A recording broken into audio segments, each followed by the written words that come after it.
Kuldeep sir के नाम से इस यूट्यूब चैनल में आपका हार्दिक स्वागत है।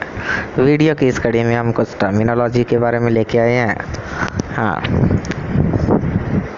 फर्स्ट रहता है एगोनिस्ट। एगोनिस्ट क्या है? एगोनिस्ट के बारे में बात करेंगे। एगोनिस्ट जो रहता है सब्सटेंस जो बाइंड होते हैं रिसेप्टर साइड पे और रिस्पॉन्स देते हैं अपना, वो क्या कहलाते हैं? वो एगोनिस्ट कहलाते हैं। एग्जाम्पल की बात करें तो जैसे हमने कहा प्रोस्टाग्लैंडिन E1 एगोनिस्ट जो रहता है, प्रोस्टाग्लैंडिन E1 एगोनिस्ट का एग्जाम्पल रहता है एल प्रोस्टाडिल। और ये जो ड्रग रहती है हम ड्रग ऑफ चॉइस मानते हैं इसको TGA के अंदर। TGA का ड्रग ऑफ चॉइस रहता है ये। और जो है TGA का फुल फॉर्म होता है transposition of great arteries. Congenital heart disease की प्रॉब्लम रहती है ये। ओपन होता है, ओपन करके रखता है ये डक्टस आर्टेरियोसिस को। दूसरा होता है एंटागोनिस्ट। सब्सटेंस जो बाइंड होता है रिसेप्टर साइड पे और प्रिवेंट करता है एक्शन को। एगोनिस्ट का जो रिसेप्टर पर एक्शन हो रहा था उसको प्रिवेंट करने का काम करता है, उसको इनहिबिट करता है, वो एंटागोनिस्ट है। और एंटागोनिस्ट का एग्जांपल जो रहता है प्रोस्टाग्लैंडिन E1 एंटागोनिस्ट जो है वो इंडोमिथासिन है। और ये क्या कर ये की ड्रग ऑफ चॉइस है, ये PDA की ड्रग ऑफ चॉइस है। देखिएगा जो एल प्रोस्टाडिल जो था ये तो जो है पेटेंट करने का काम कर रहा था डक्टस आर्टेरियोसिस को, ये तो PDA करने का काम कर रहा था। और ये जो है ये PDA को क्लोज करता है PDA को। तो जो है दोनों का एक दूसरे के उल्टा काम है। तो इंडोमिथासिन तो ड्रग ऑफ चॉइस है PDA पेटेंट डक्टस आर्टेरियोसिस की, और एल प्रोस्टाडिल जो है वो ड्रग ऑफ चॉइस है TGA transposition of great arteries. Transposition of great arteries में क्या होता है कि इसमें पल्मोनरी आर्टरी अयोटा की जगह आ जाती है और अयोटा पल्मोनरी आर्टरी की जगह चला जाता है। ऐसा सिस्टम हो जाता है वहाँ पे, यानी कि दोनों की अदला बदली हो जाती है, इसलिए इसको बोलते हैं हम ट्रांसपोजिशन ऑफ ग्रेट आर्टरीज।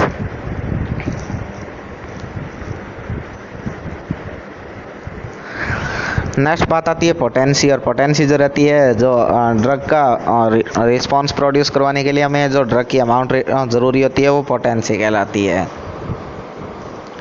एक होता है एफिकेसी। एफिकेसी का मतलब होता है मैक्सिमम रिस्पांस कितनी जो ड्रग है वो प्रोड्यूस करती है, मैक्सिमम रिस्पांस इंडिकेट करती है ड्रग, वो कहलाता है एफिकेसी। और एफिकेसी का एग्जांपल जैसे फ्रोसेमाइड जो रहता है पावरफुल डायरेसिस प्रोड्यूस करता है, ये एफिकेसी है कहलाती है। एक होता है थेराप्यूटिक इंडेक्स। और थेराप्यूटिक इंडेक्स जिस ड्रग का थेराप्यूटिक इंडेक्स कम होता है उसका लो सेफ्टी मार्जिन होता है, जिसका थेराप्यूटिक इंडेक्स ज़्यादा होता है उसका जो है सेफ्टी मार्जिन जो है वो हाई होता है। जैसे हम बात करें लिथियम और डिजॉक्सिन की, तो उनका क्या है लेवल कम होता है और कम जो है थेराप्यूटिक विंडो जो है वो नैरो टाइप का होता है, तो उनकी टॉक्सिसिटी बहुत जल्द हो जाती है। जबकि अगर ठीक इसी तरीके से हम बात करें पैरासीटामोल या और NSAID कैटेगरी ड्रग की, तो उनसे जल्दी टॉक्सिसिटी होने की संभावना बहुत कम होती है। ऐसा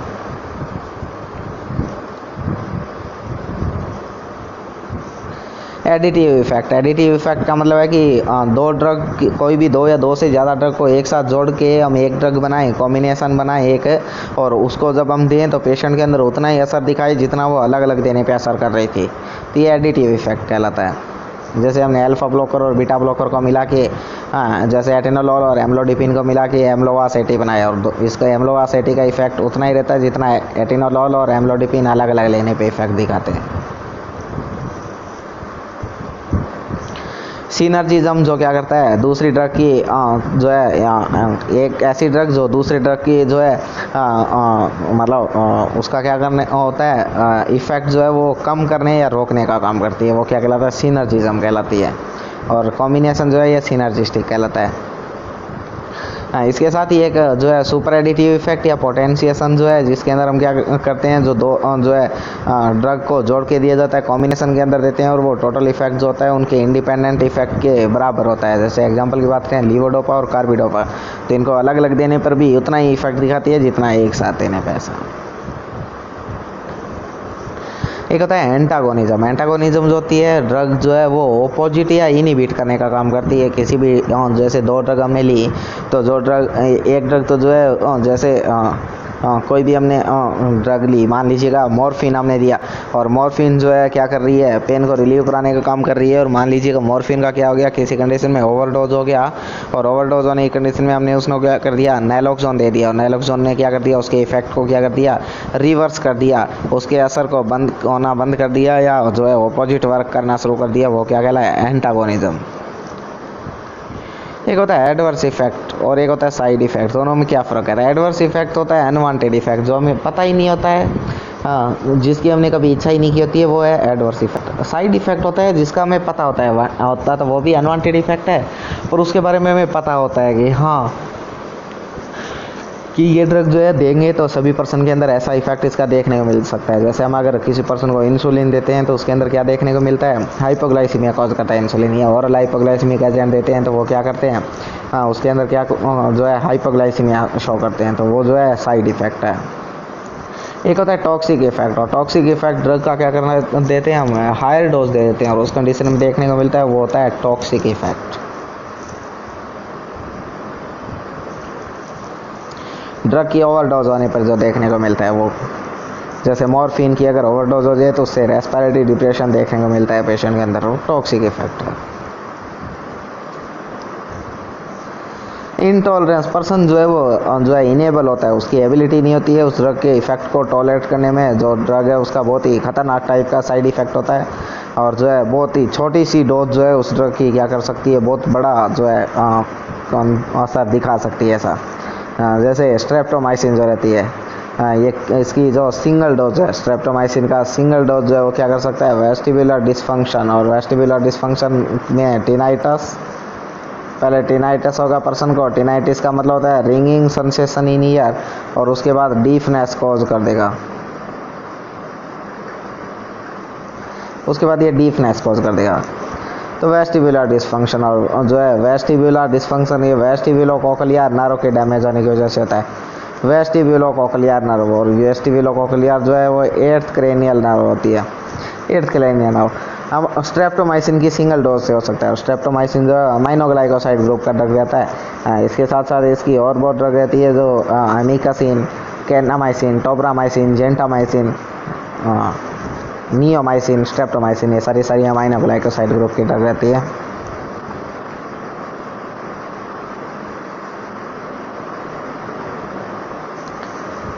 एक होता है इडियोसिनक्रेसी, जो है अब नॉर्मल रिएक्शन जो देखने को मिलता है ड्रग का, वो इडियोसिनक्रेसी कहलाता है।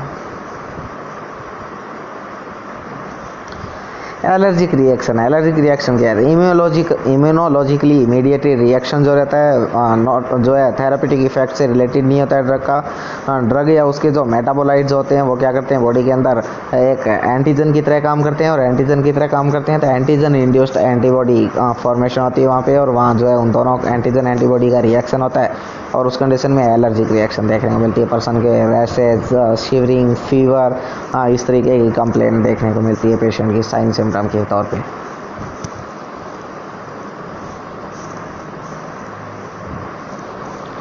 नेक्स्ट एक टर्मिनोलॉजी होती है टेरेटोजेनेसिटी। टेरेटोजेनेसिटी का मतलब होता है कि ले मदर और इफेक्ट बच्चे को देखने को मिले, यानी कि ड्रग का वो एबिलिटी जो क्या कॉज कर सकती है एबनॉर्मलिटी फीटस के अंदर, जब क्या किया जाए, प्रेग्नेंट लेडी को एडमिनिस्टर कर दिया जाए। टेरेटोड वर्ड ग्रीक वर्ड से आया, और जिसका मतलब है मॉन्स्टर। जैसे एग्जांपल के तौर पे बात करें, थैलेडोमाइड ड्रग है। थैलेडोमाइड ड्रग मॉर्निंग सिकनेस के लिए हम क्या करते हैं, काम में लेते हैं। आज के टाइम में तो हम काम में नहीं लेते, पहले काम में ली जाती थी। थैलेडोमाइड मॉर्निंग सिकनेस का ड्रग रहता है, और ये क्या करता है, सीलिंग ऑफ लिम्ब करने का काम करता है। बच्चे के अंदर जब जन्म से उसके क्या हो रहे थे, जिस टाइम उसके हाथ पैर जो लिम्ब जो है वो बनने थे, उस टाइम क्या कर दिया उसने, बनने ही नहीं दिया, उनको बंद करवा दिया। तो बच्चा जब पैदा होगा तो उसके हाथ और पैर होंगे ही नहीं, वो फिकोमेलिया कंडीशन कहती है।